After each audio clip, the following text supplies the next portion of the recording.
Tonight's topic is web components, and it's going to be done by lots and lots of examples. And it's going to be done by me, Erik Gillespie.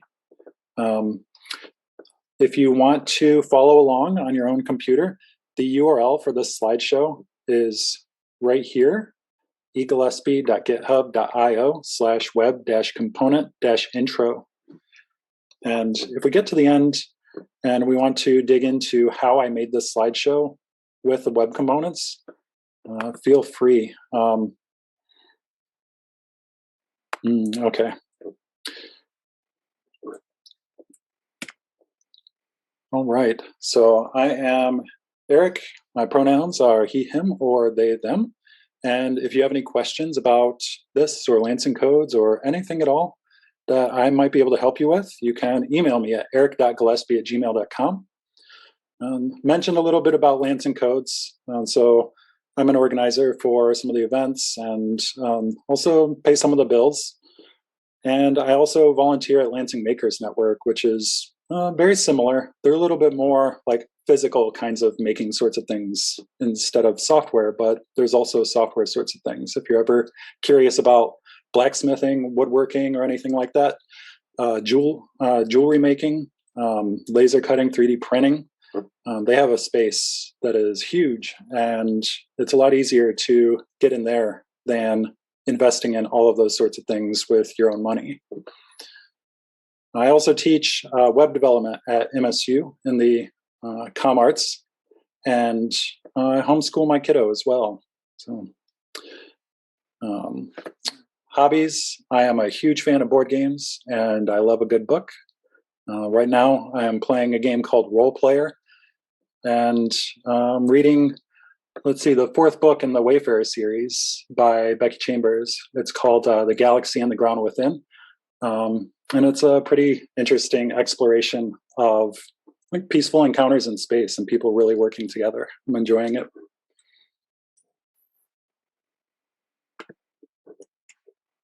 All right. One more thing before we start talking about web components. I thought it might help if I explain some of the helpful skills for learning web components. None of these are really requirements, although I think it will be easier if you know a bit of HTML, a little bit of JavaScript, including how to access parts of the DOM. And if you're not familiar with the DOM is just the hierarchy of HTML elements in a page. So accessing the DOM with JavaScript would be something like using document.getElementById, where you can use JavaScript to look up an element and then interact with it. We'll see that components are created using JavaScript classes. If you're familiar with that syntax, it would be helpful. Although with the examples provided in this presentation, I don't think that it's really a requirement. And then for styling, a little CSS can go a long way too. We're not going to do anything too advanced there until maybe the tail end of the presentation. And one more reminder, if I say anything that you don't hear or it's an unfamiliar term, feel free to stop me and I will be happy to explain. Any questions before we talk about web components? All right. So I'm going to try my best at a definition here for web components. It is a built-in browser API that allows you to make your own custom HTML elements with JavaScript. An API is a very high level. An API is a way to interact with another piece of software. In this case, you're using JavaScript to interact with your browser so that you can make your own HTML elements. The way you do that is you create your JavaScript file. Inside of it, you make a class that extends HTML elements at the very least. There are other elements that you can extend, like span, div, any of the HTML elements really, but we're going to be focusing on HTML element because it's the most basic. you write a constructor for this class, making sure to call super so that you establish your component when it's created. And then you're allowed to set this.innerHTML to whatever you want. This would be the HTML that goes inside of your custom element.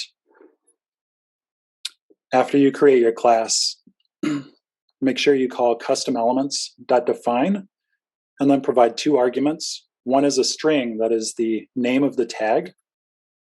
That tag name must contain a hyphen.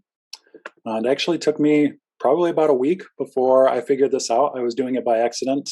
And then I discovered that, oops, I can't leave the hyphen out. You have to have a hyphen to distinguish between custom tags and all of the built-in HTML tags.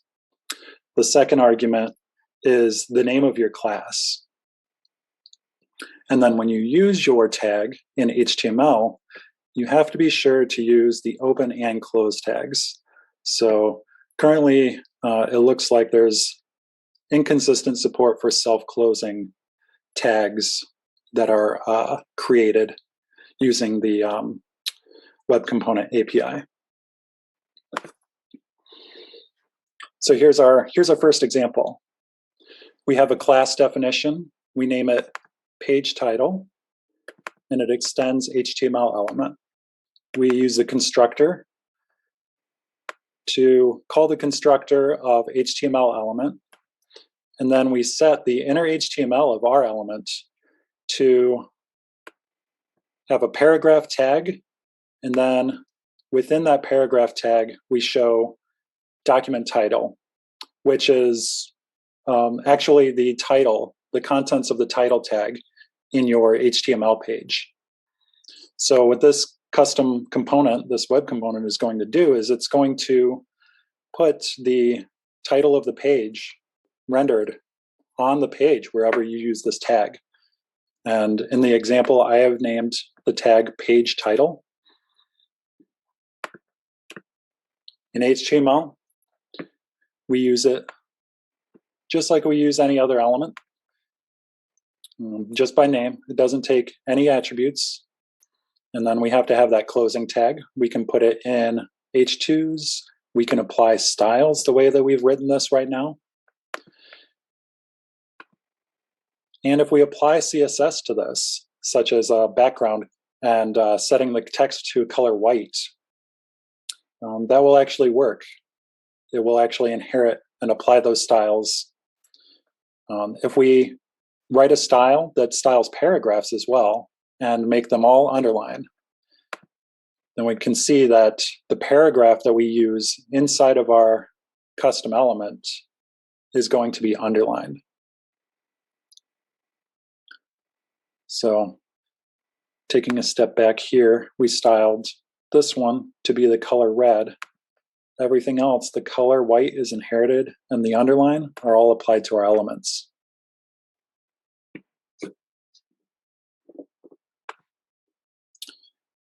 If you wanted to run or play with this fiddle, every single example that I provide has a URL associated with it. You're welcome to click on that, fork it, and ask questions if you get stuck on anything as well.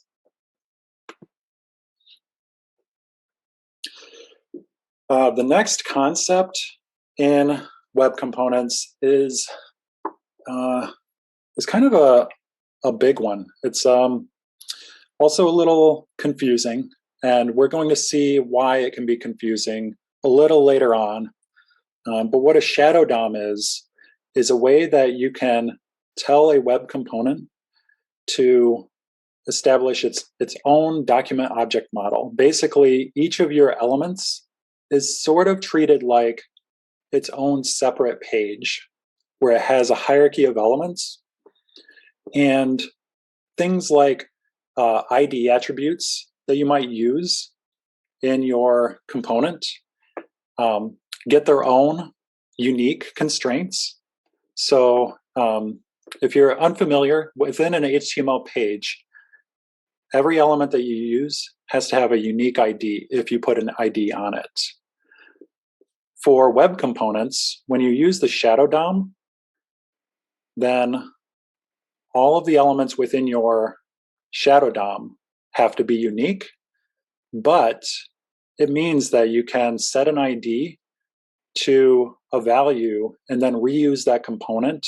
For example, I'm going to take a step back here. In this example that we just looked at, page title is used 3 times on the page.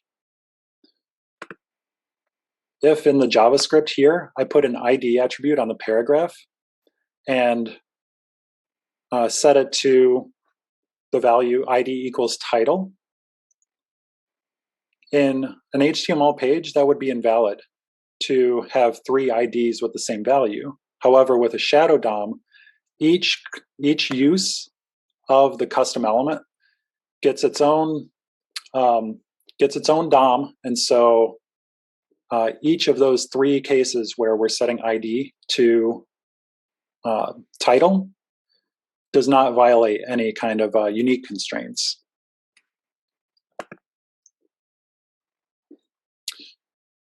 Shadow DOMs can be created by calling this.attach shadow, and then there's an argument in the inside that in the original API, there was an attempt to actually allow shadow DOMs to be private or closed, and it was found that there's no actual way to protect it exclusively from outside access. So I recommend just always using this snippet of code inside of your constructor when you want to use a shadow DOM. When you want to access the elements in your page using a shadow DOM, then you access it with this.shadowRoot. This is very similar to document in an HTML page. Shadow DOMs don't inherit a lot of styles. There are some exceptions though. If you write CSS on your page that styles root, HTML, and body, then many of those styles will cascade and apply to your custom elements, but there are some exceptions. Any styles that you apply to paragraph or specific elements in general will not automatically be applied to any similar elements inside of your shadow DOM. So in that regard, shadow DOMs are also a protection from external styles and also from being accessed by JavaScript. So if you have within your shadow DOM of a custom element, you try to give it an ID, then if your page tries to look up an element by ID and it provides the ID of an element within a shadow DOM, then you won't find that element. Okay, it's a big concept, but we'll see it a bit more. And in this example, I'll show that we've taken the same page title web component, and then we've attached a shadow. We've attached a shadow DOM to it. The HTML from the previous example is the same in this example, and so is the CSS. But you'll see that now the page titles are no longer underlined. This is one of the protections that you get from using a shadow DOM, is that global styles that target specific elements will not be applied to elements used within a shadow DOM. Any questions about that? I think the other thing worth pointing out is the color white does apply because it's being inherited through the body style.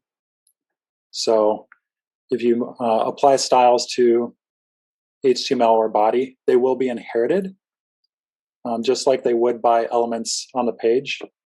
But if you make style changes to specific elements that are used in a shadow DOM, those are not inherited.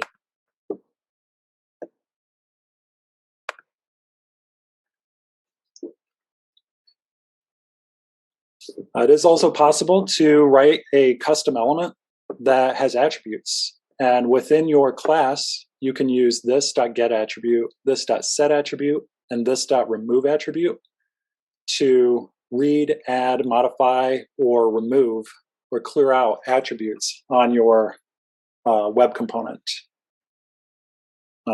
These functions are available on all elements, so you may already be familiar with them, and their syntax is exactly the same. If you want to get an attribute from an element on your page or within a web component, then you provide the name of the attribute.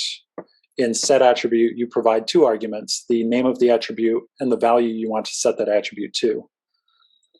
And then remove attribute just takes one argument, the name.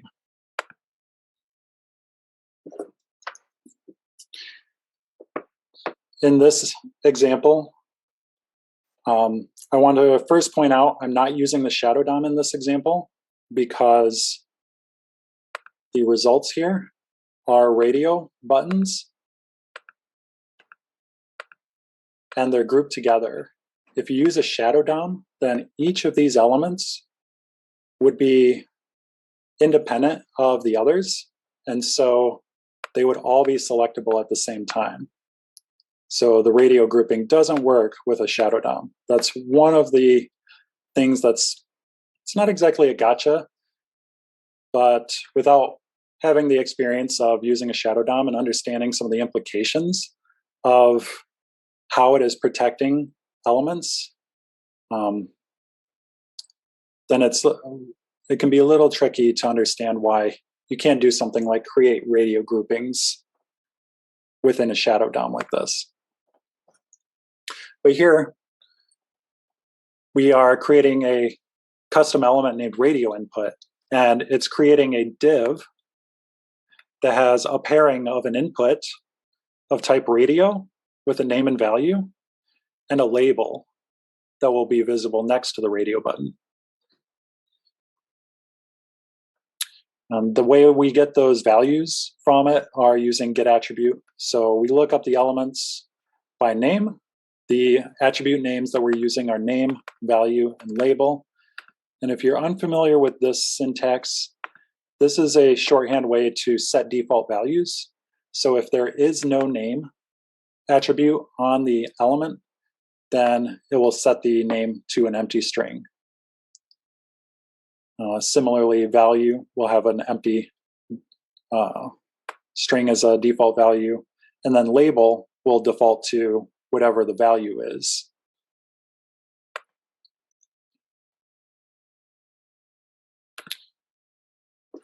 When we're using this custom element, we can set the attributes just like attributes on any other HTML element, using the name of the attribute equals, and then between quotes, the value that you want to supply. And then in this case, since we've given them all the same name, they're grouped together, which means that you can only select one of these radio inputs at a time, HTML, CSS, or JavaScript.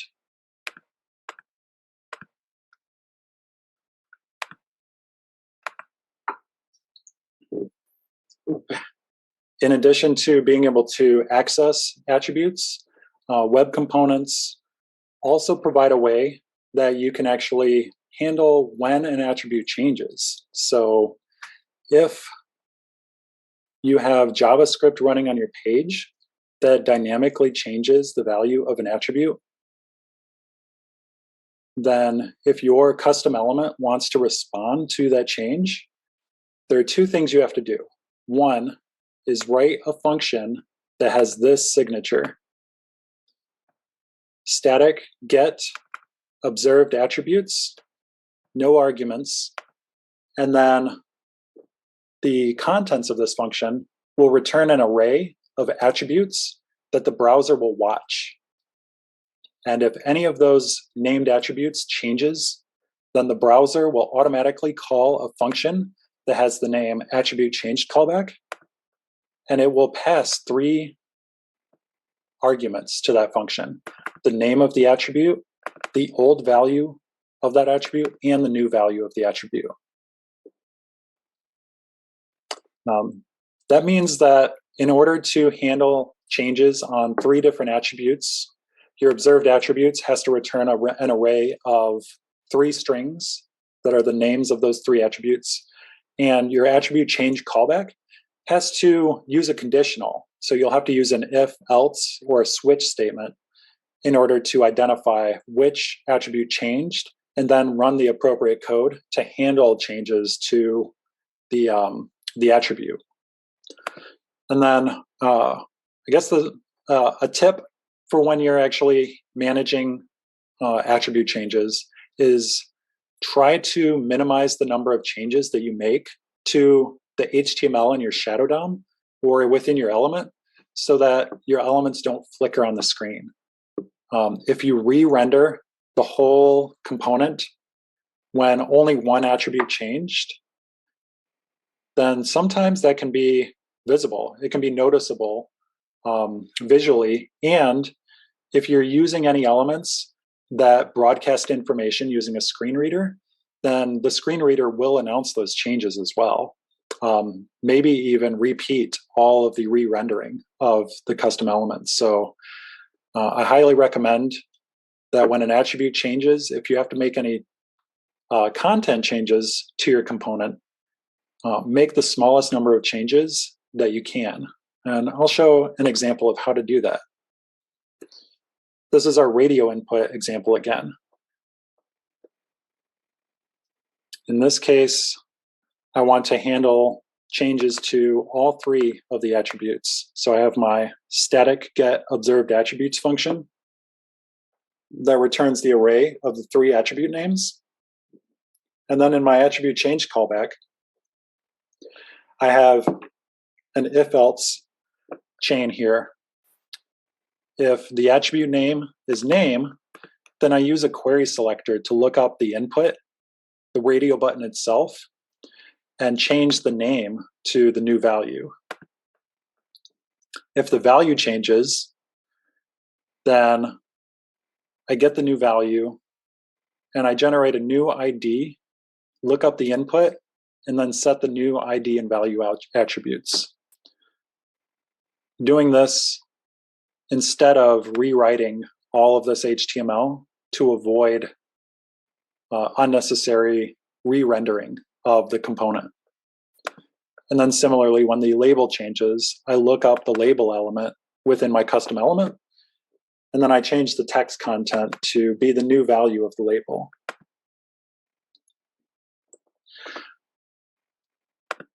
The HTML is still the same here. And what I'm going to try and do is show how I can actually look up. So this is the Chrome DevTools that I'm looking at right now. You can see that there's a hierarchy. I have my HTML element, the custom one that I made, and then within it, it shows a div with an input and a label inside of it. Okay, and I want to change the label of JavaScript. So since I used abbreviations on HTML and CSS, I'm going to change JavaScript to JS. All right, I'll show another trick. So in DevTools, if you have an element selected on your page, like I have radio input selected here, you can access that in the console using $0. And you can see that it actually shows that I have selected the radio input. So if I set the attribute label to JS, as soon as I hit enter, you'll see that the label changes here. And it's going to call the attribute changed callback. And that is going to also change the label's content here. So we will see that JavaScript here and here both change to JS. And it re-renders it in the example. So that's how you can handle attribute changes. I think The one thing I'm not a fan of here is that it requires this if-else chain. And if we have time at the end, I can show how I have kind of gotten around that in a reusable sort of way, because this can produce lots of code. And I think at the very least, I would recommend writing each of these in a separate function if you're actually working on a big project or you have a lot of attributes that you want to manage. Okay, similar to the attribute changes, your custom elements can also be aware of when they are actually added to the page or removed from the page. And not just the page. If you use a custom element within another custom element,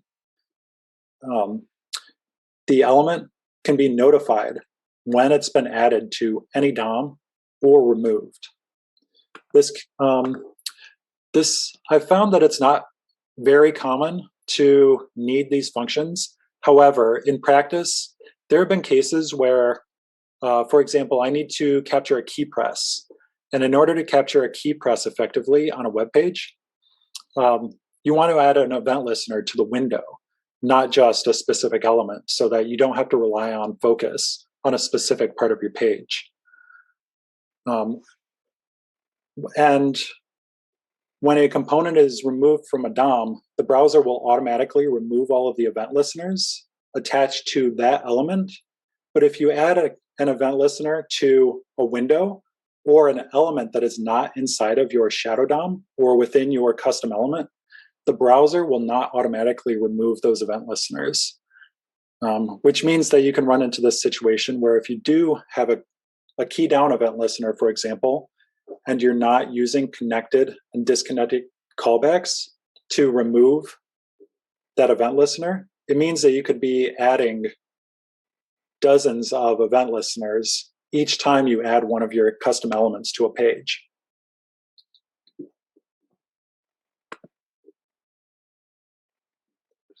Okay, I'm going to show this example because it's going to be one of the more complicated examples in the presentation.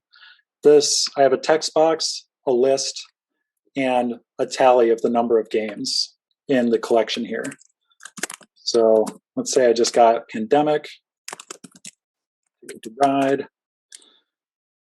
When I press enter here, it will create a new row with a remove button and adjust the total. Similarly, if I press remove, because I'm not in the mood for playing Pandemic in this year, the total games will adjust as well. Over here in the JavaScript, we have an event listener that handles the key down on that input. So anytime I press enter on that text box, it's going to create a new game entry. Game entry is the name of the custom element. And I set the attribute, the name of the game, to the value that I type in the text box. And then on a different part of the page, I look up game shelf. So you can see I have an input. This is the text box. I have a div that is the shelf of games, the list. It starts with one game entry inside of it already, Settlers of Catan. And there's a separate div that contains the game total. And there's a special call out for the game count. So when I press enter, it creates a new game entry component, sets the name attribute, and then it adds it to the game shelf.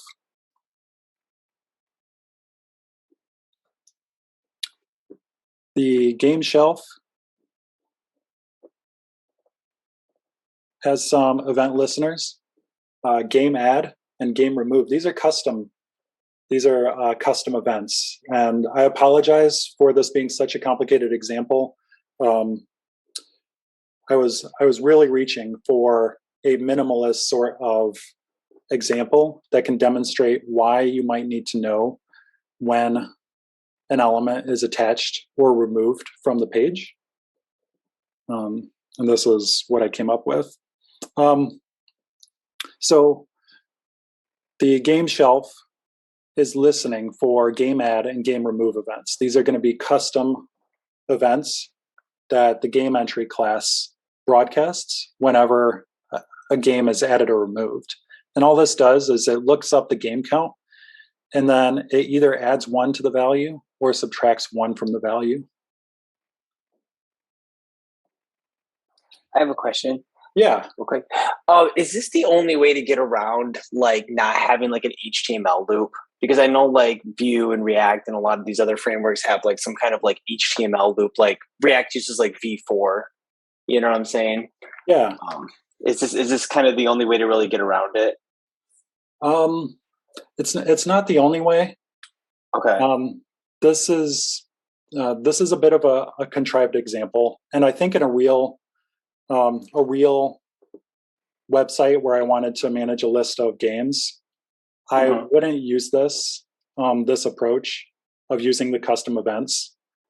I would just use a loop in JavaScript. Okay. Or create one component that is the whole list in total, so that the component has the responsibility for all of the list of games.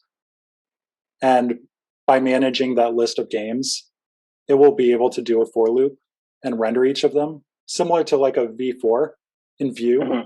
But then also by doing that, it would also automatically know about how many games are in the list.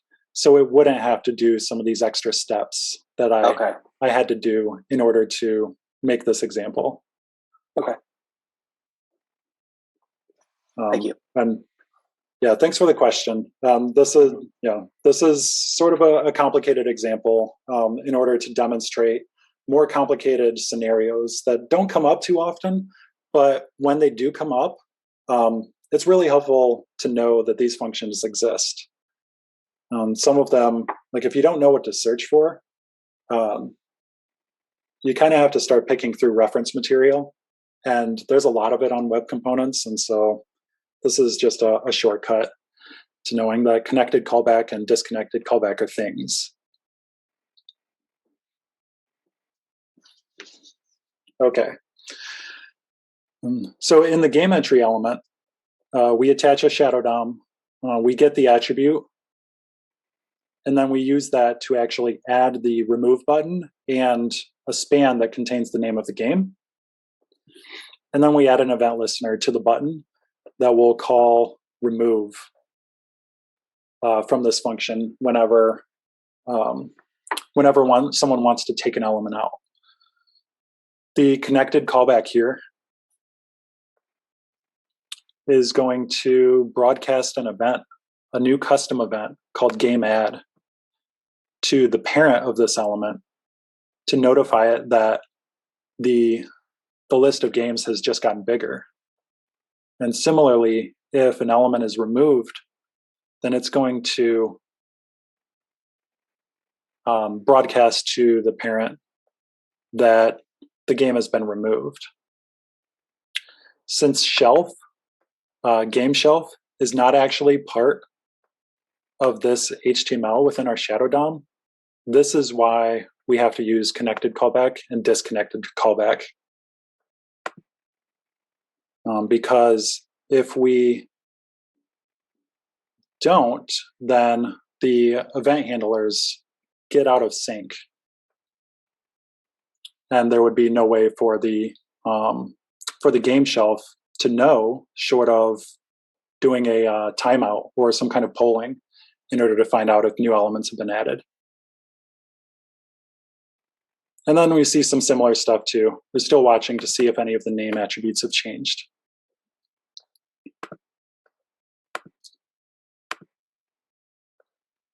So now again, we can see that if I type ticket to ride and I hit enter, it's going to create a new game entry tag. That game entry tag is going to be added to the shelf, and it's going to broadcast an event when that element becomes connected, when it becomes visible on the page. And that event is going to then cause the total games, which could be anywhere else on the page, to be adjusted.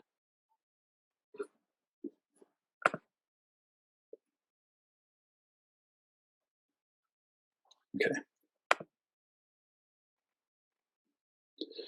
All right, now we'll get to look at some slightly less complicated examples. So as part of web components, there are also some changes, or additions, I should say, to HTML. There is a new tag called template, and you can put any kind of HTML content you want inside of it, and it won't get rendered on the page. You can use this to avoid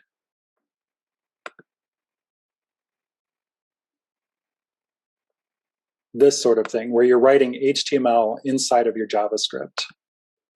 So if you prefer your HTML inside of your HTML file, and you prefer your JavaScript to just be JavaScript, the template tag is the way to do that. And then in JavaScript, you can look up a template, probably by ID, and you can use the content property on that to get all of the content from within it. And you can copy it so that you are creating separate copies for each of your elements on the page. The way you do that is you look up the template, and then you access the content with .content, and then you call clone node and pass true to copy all of the nested elements within the template tag.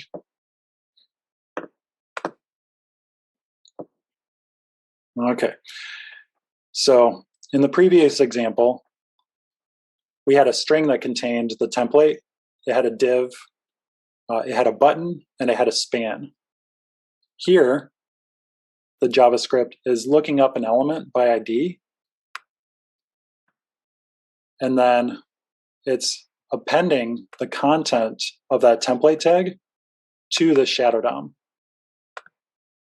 So instead of 4 or 5 lines of code now, and mixing HTML and JavaScript, now we're able to write a separate template element that contains all of the HTML. Another benefit of this approach is that you get color syntax highlighting. So all of our HTML is highlighted in red, orange, yellow. Content is showing up as white, whereas before,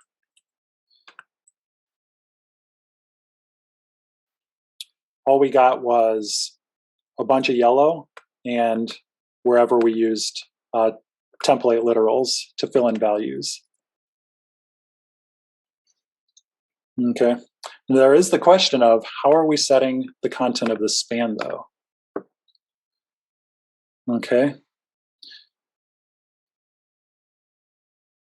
The way that we do that is through our attribute changed callback. Anytime the name attribute is set, even in the initial render, our attribute change callback is going to look up the span element in the shadow DOM, and it's going to set the text content to the value of the attribute. So this is an area where using attribute change callback and template, like these different pieces of web components, you can, like they resonate, they work well together.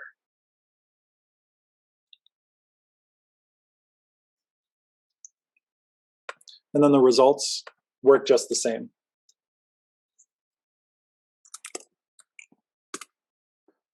We can add an element and set the attribute, and as soon as the attribute is set, then it shows up on the page and adjusts the total. The difference being that our HTML is now all in the HTML file.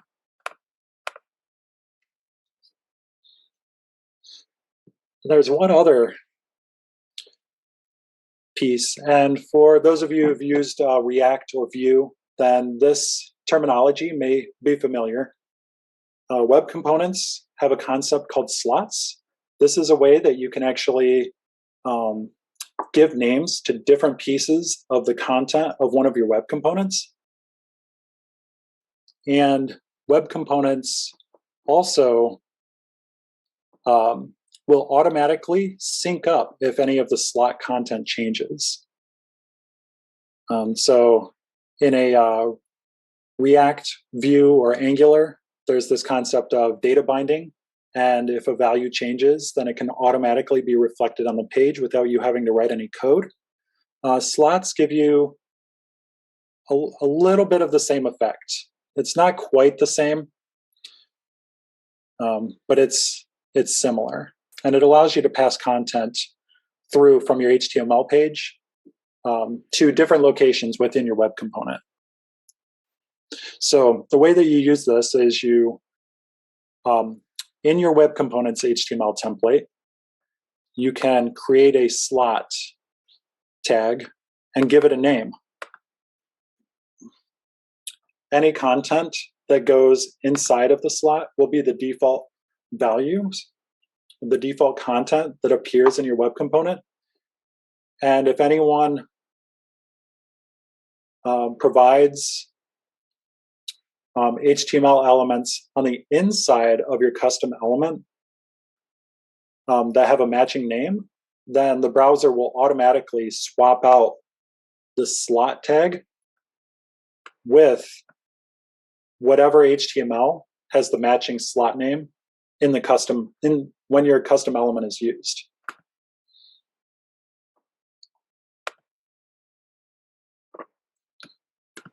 In this case, I'm going to show the HTML here first.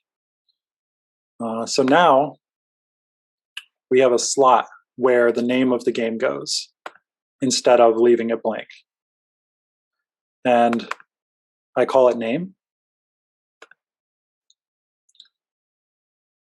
Up here, you can see that we have HTML that automatically added the game. So you can see that we're using the game entry component.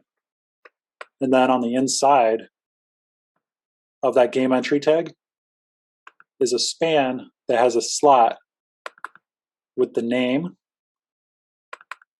that matches here, which means that when this game entry is rendered, it's going to take this exact HTML and it's going to replace the slot.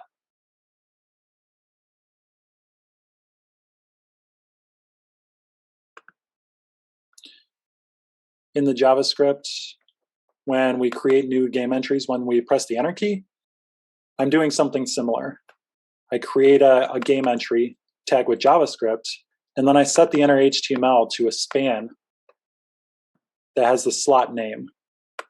And then I inject the game name. So the results are going to be the same. Add a game here. If we inspect,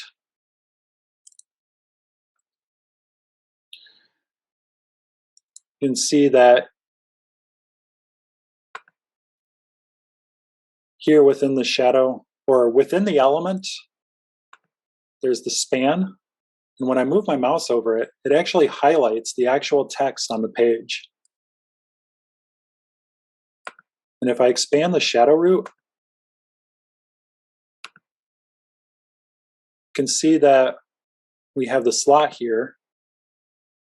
And this little cue that the browser knows that this slot name matches up with the slot here. So these two are linked because they have the same name. Does that make sense?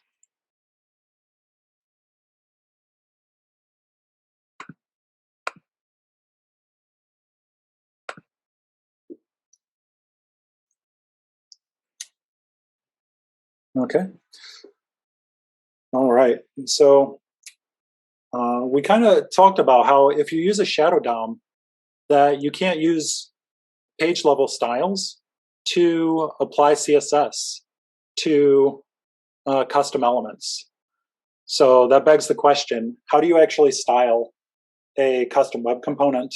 And the way that you do that is you actually add a style tag to the top of your component's template.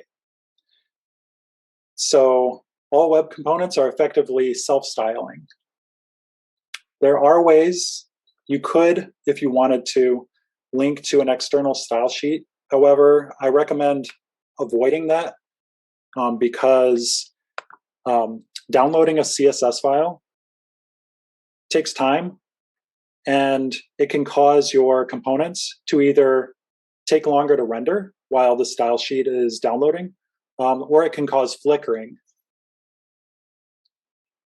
There's also a selector, a special selector that you can use inside of web components CSS that's called host, and it's really similar to the :root selector that you would use in an HTML.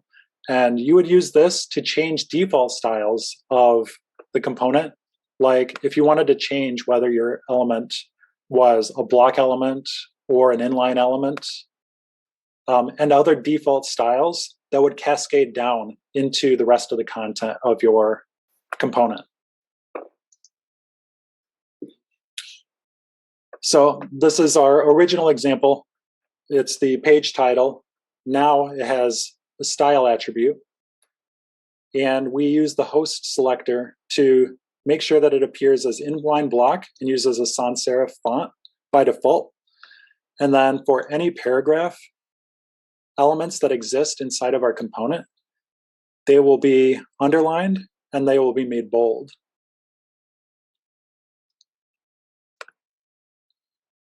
So now in this example, we've removed the paragraph styling because we know that inside of a shadow DOM, which we have, a paragraph style here would not apply to our component's paragraph tag. Now we will see that our element where we show the title is underlined and it's made bold, just like our style says to. And it's an inline block element. And it uses a sans serif font. So now we have styles applied to our web component. And anywhere that we use this web component on the page, no matter what kinds of styles are attempting to affect the element, they will always look the way that our component wants it to look.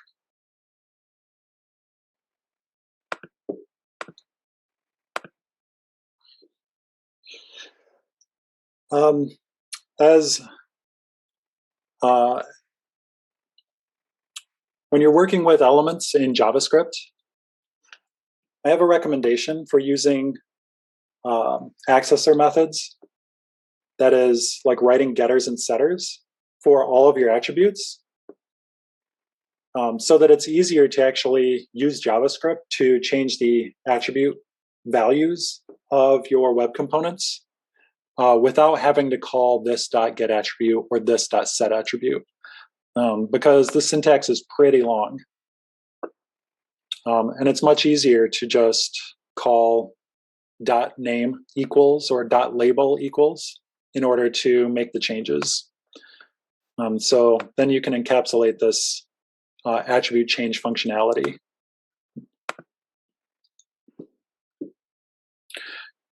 Over here, I've written some convenience methods, a getter for the name, and all it does is it calls this.getAttribute to get the name, and then it has a setter as well. It's a function, but you'll actually see in the example that it can be used to assign the name attribute without having to call this.setAttribute with the name and value. It means you can also do some logic so that if you try to assign the value null to the name of your component, instead of JavaScript actually putting the word null in, you can actually remove the attribute. Here's an example of using the setter, where I just set the name to the value that someone is going to type into a prompt. And this rename function is going to be called when a button is clicked.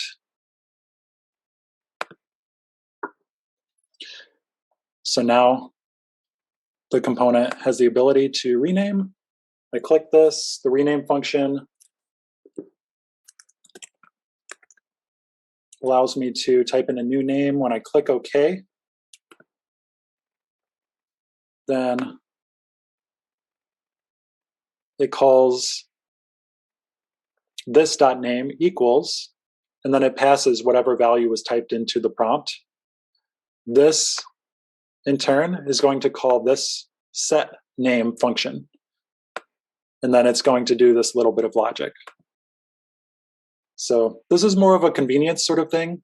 That makes it easier to use web components with JavaScript. And it doesn't break any functionality. Your game entry, you can still set attributes the same way using name equals. But now when you want to add an entry, instead of creating a new game entry and then calling gameEntry.setAttribute, you can just say gameEntry.name equals and then pass the name along. So it's a little bit more code, but it simplifies using your web components. So if you have multiple people working on the same project, or if it's just you and you're using a lot of different components, it gets easier to actually use your web components when you have these kinds of convenience methods.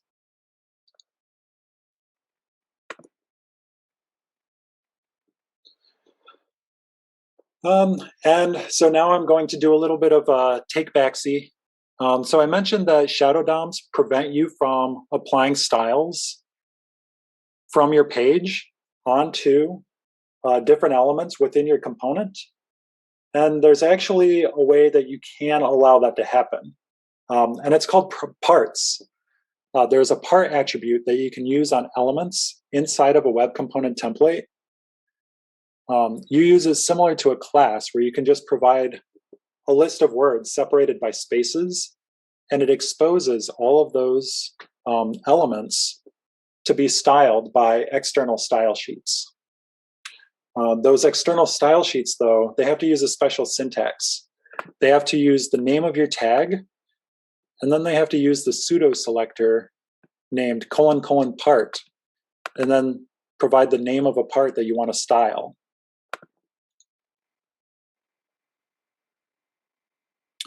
The one gotcha here is that you can only style the elements that have the part attribute.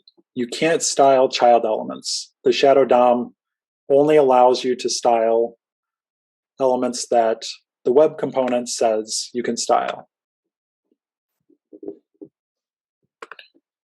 So over here in our HTML, I've added a part attribute, and I've added two names here. One is button that I applied to both the remove and the rename buttons. And then I've also added a part named remove that is only on the remove button. And I've added a part named rename for the rename button.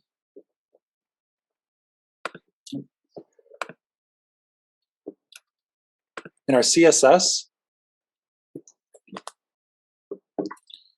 now we can actually style. This is not the CSS styles within our web component. This is the page level styles. And we can provide the name and then a part name, and we can actually modify the styles of the content inside of a web component. And so we can say all of the buttons use this font size, and they're all going to be uppercase, and they're not going to have borders, and they'll have a border radius of 3 pixels. The remove button will be styled as pink with dark red text, and the rename button is going to be light blue with dark blue text, and so on. So that in our results, we can use page level styles to actually change the appearance of the content that's inside of our custom elements.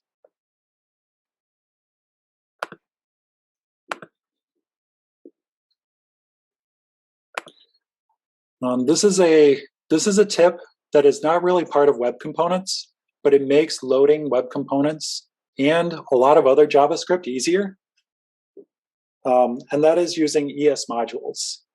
So typically, if you want to load a JavaScript file, you have to use a script tag.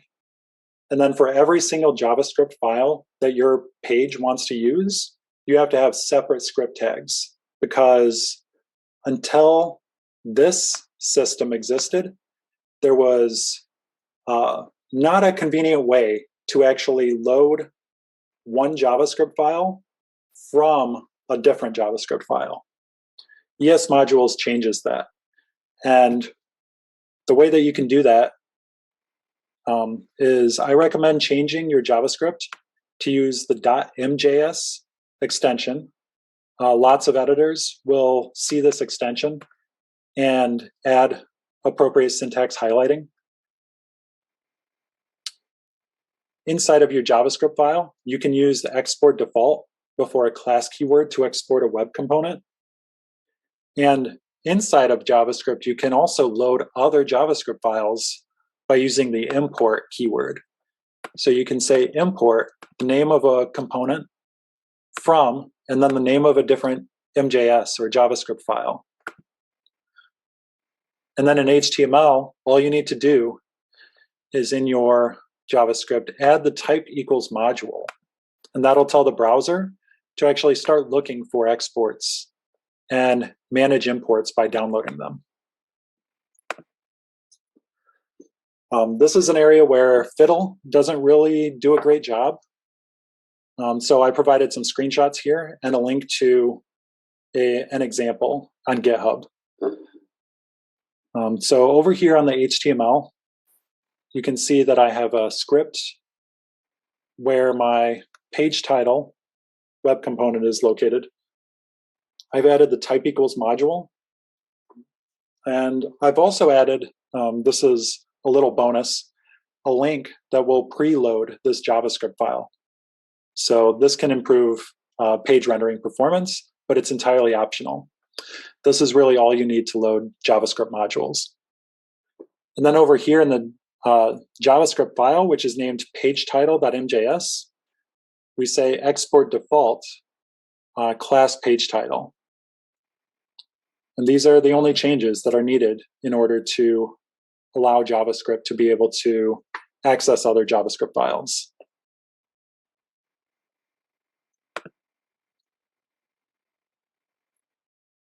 And then one other thing is if you've used Vue or React and you've gotten used to or you like single file components where all of the HTML, all of the CSS, and all of the JavaScript are all in one file, I really like that because it makes building out components a lot more convenient because you don't have to navigate to 3 different files on your file system.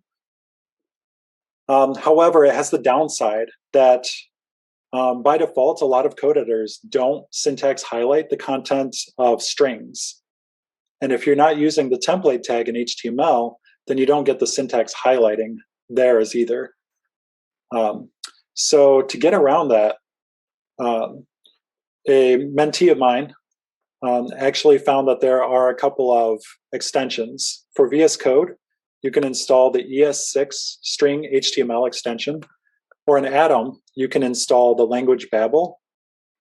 And both of these extensions do the same thing. If you add a comment right before one of your strings in JavaScript, it will apply syntax highlighting using the language that you provide.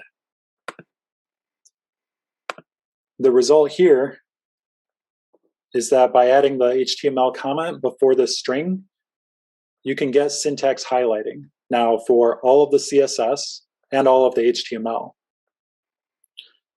which means that you can actually get a better development experience by using single file components and keep all of your content in a single file with the bonus of syntax highlighting.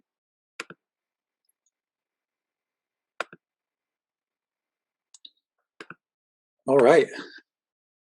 So that's a pretty exhaustive list of features. That's all the things that I had learned about. There are some patterns that I've come up with to make some of this stuff that I've shown you a little bit easier.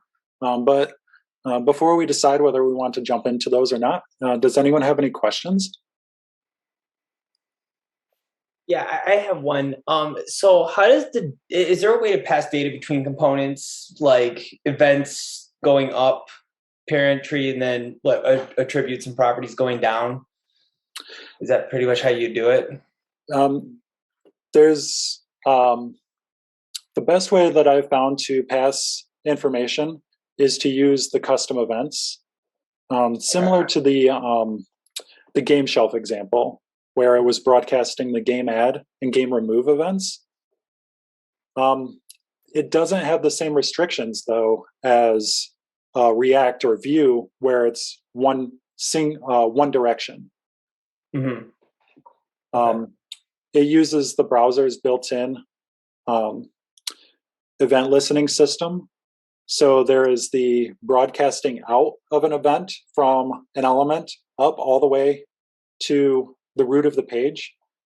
And then there's a capture where elements on the outside can also listen to events from elements within the page. Okay. So events both ways then. Yep. Okay. Which, if you're used to the paradigm of single direction, you can emulate that. And I would recommend something like that, because that single direction broadcast of data it's been thought through. It's there for a reason. It's to avoid bidirectional data getting out of sync and tightly bound dependencies that just can't be used independent of each other. Okay. So I do recommend only broadcasting, for example, to parent elements or to the window, instead of broadcasting elements to like anywhere on the page. Okay. Interesting. Thank you. Yeah. And then I think your question also raises a good point that web components are not a complete solution that can be used instead of Vue, React, or Angular, because some of the things like data binding and also like rich plugin systems don't exist. So that's the sort of thing that you have to build out by hand. However, there are some frameworks that are built on top of web components. And so they attempt to use web components and then add in some of those missing features so that you can get a better development experience and get some of that data syncing and